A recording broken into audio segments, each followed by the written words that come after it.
Bienvenidas, bienvenidos. Today we are going to Greenland. Let's talk about the largest island on Earth. It's a land of stark contrasts, and it's everything from Arctic weather to more mild on the coasts. So let's talk about Greenland and why there's so much interest in it now. But first, this is Latina Literati. As always, we like to start at the beginning. And so Greenland is, of course, the largest island on Earth, and it's been populated for only about 4,500 years.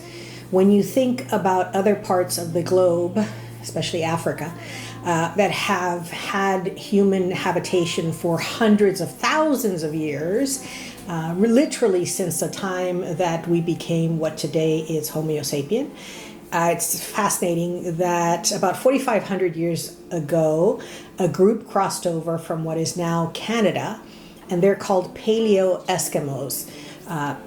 Not sure what that means, but basically Greenland is originally populated from the indigenous groups from Canada. And if you see the map, really Canada is so close. You could completely see how in a canoe, a canoe is actually the most common means of transport for the indigenous people, and you could see how you could make it over to this large landmass from Canadian islands, the northeastern tips of Canada. So the original indigenous people are then replaced by another group called the Dorset. And so they were more readily adapted to living in cold climates. Again, what today we call the Inuit nation actually encompasses 3 separate countries. So from Alaska to Canada to Greenland, you have Inuit indigenous people whose land it is. And that's who is the majority of the population in Greenland. As happens with many indigenous cultures, it is documented that the same thing happened in the Caribbean. Greenland has the highest suicide rate in the world. And, when two cultures clash and one of them wants to superimpose and not necessarily lift up and respect those who are already there, there's going to be all sorts of psychological and emotional issues. And so it's documented in the Caribbean that many of the indigenous people would simply take their own lives rather than be enslaved by the Spanish. And I think that there is an underlying theme of that when indigenous people clash with the very usually more violent settler colonial groups that try and take their land, and take advantage of the resources. That's really what we're talking about today. I mean, why is Greenland in the news? Why is it so important? Why are people pitching it to become part of any nation? First and foremost, its own people are not interested, but if you look at it, it is a way, kind of a backdoor to the Antarctica. And so the Antarctica, there are treaties with regard to Antarctica and extraction of minerals. And of course, Greenland would be a backdoor to that. But let's go back to the history because I want to make sure that we are getting all of that as well, that you're receiving the information as kind of a background. So let's go back to history. So of course, the first settler colonialists to arrive about in the year technically it was 986, were the Norse Vikings. And so they arrive, they're led by a man named Eric the Red. It is said he was redhead, ergo Eric the Red. And he decides to call it Greenland in the greatest marketing campaign of the time, in a place where there's almost no trees except for one little forest, but in a place where it's completely barren, completely almost uninhabitable. Most of the landmass is uninhabitable because it is below freezing all year long. He decides to call it Greenland to attract settlers from Norway and from Finland and from these other places. And so the settlers then are along what would be the eastern coast of Greenland. And, you can fish. There's a lot of fish, whales, seals, all that sort of stuff. I mean, that's really the basis of subsistence there. And there's some farming as well. But it's really not very fertile lands. And you're going to be doing a lot of hunting and gathering. And so for about 500 years, the Vikings are there, and then they leave.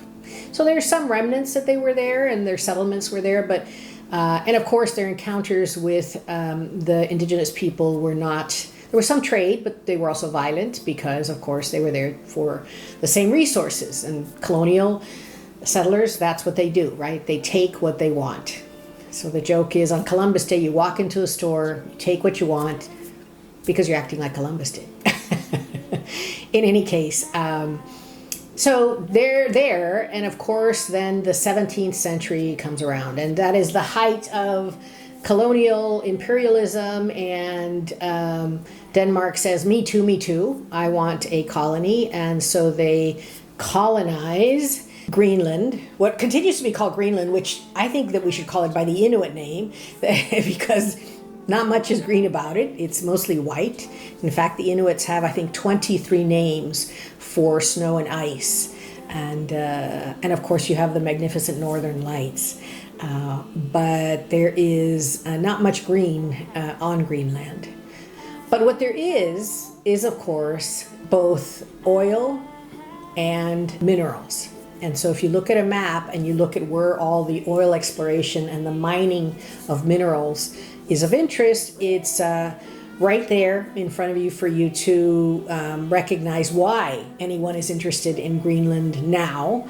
It's extraction of the minerals that, of course, used in every screen that we watch and use and all sorts of things. So the Inuits who are there, of course, want to be left alone. There is a national health care that Denmark provides about half of the yearly budget for the approximately 60,000. There's not even 60,000 people who live on the largest island on Earth, so it's very sparsely populated. It's actually the most sparsely populated. The next island that is sparsely populated is the Falklands, and it has 10 times the number of people, or Las Malvinas, as we prefer to call them in South America. In any case, Greenland is not an easy place to live because, of course, it's cold all the time. But the Inuit people have been there for thousands of years, and they have a magnificent way of representing their culture and beautiful natural. The dress, the traditional dress, is of course made of seal fur and other furs and very colorful. Their art reminds me of the art that I saw in museums, for example, in Seattle. So you have some of the traditional types of art that are carved in bones and in horn and in rock, but you have the large fish. Even now, Greenland still provides huge amounts of seafood to the northern Denmark and the surrounding countries. So there's still a lot of fish in the sea, as they say. And so that's really the basis of the economy, aside from the extraction. And I couldn't tell you how much the Danish government or the people are benefiting from the extraction of the riches of their land. We know that in Alaska, the native Alaskans receive a check every month with regard to what's extracted from there. But I think that Denmark gets most of the benefit in exchange for providing half the budget, I'm assuming. In any case, Greenland is a magnificent place. It looks beautiful. I normally like to make videos about places I've been. I've never been to Greenland, but I would consider going. 1721 comes around, and the Danes and Norwegians, that at that point were the one nation, arrive with, of course, missionaries to colonize and to impose their religion on the indigenous people. So from 1721 to the present, the Danes have had treaties and agreements with Greenland for protection, for trade, for all sorts of things. And obviously the indigenous people, I don't think have ever been asked whether they want to continue to be part of the Danish umbrella, but it is what it is. And so if you look at a map of Greenland, you'll see up in the northern western part, there is a U.S. Army base. And the U.S. has Army bases on over 100 countries. So there's a place called Thule, Thule, and that's where the military base is. And so the U.S. gets to use it. It's really close to Canada. But as relations are deteriorating, maybe they'll get more use of it. I don't know. But you can see also how close it is to Antarctica. And that's really central because, the way to Antarctic riches, this I see it as kind of a backdoor to that. And so we wish the Inuit people all the power and all of the courage to fight off the newest invaders and to come together and decide their own destiny, whatever they decide should become of their large island. So since the 19th century, Greenland is part of the Kingdom of Denmark, and of course during World War II its strategic importance comes to the forefront as there are battles everywhere.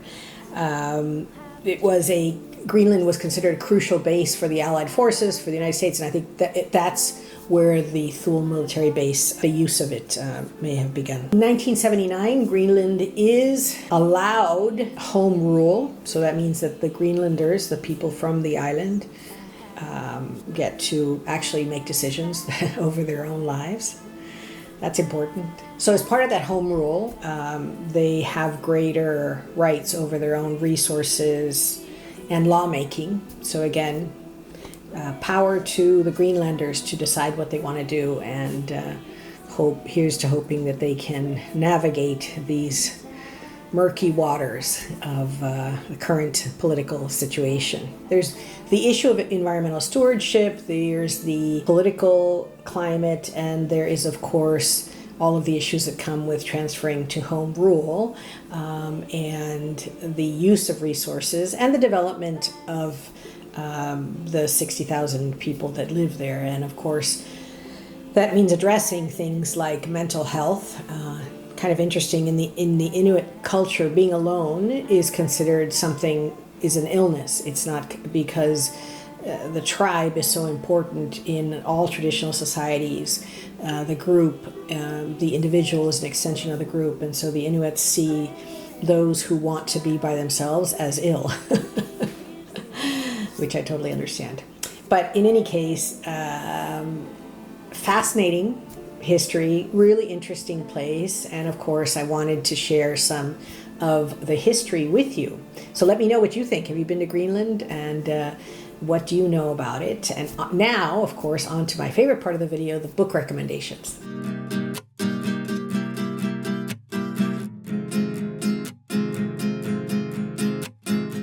The first book I'm going to recommend is called The Cold Heaven, 7 Seasons in Greenland by Gretel Ehrlich. And she has spent a decade just fascinated, obsessed with this beautiful land that, as she says, is defined by ice.